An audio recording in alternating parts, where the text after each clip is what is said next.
Assalamualaikum warahmatullahi taala wabarakatuh. Hadisnya qala Nabi sallallahu alaihi wasallam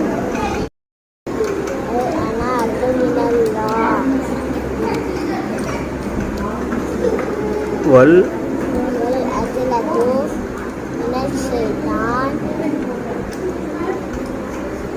நிதானம் அல்லாஹ்வின் குணமாகும், அவசரம் சைத்தானின் குணமாகும். ஹதீஸும் பலே காலம் நபியு ஸல்லல்லாஹு அலைஹி வஸல்லம் மதாரிசு அமானா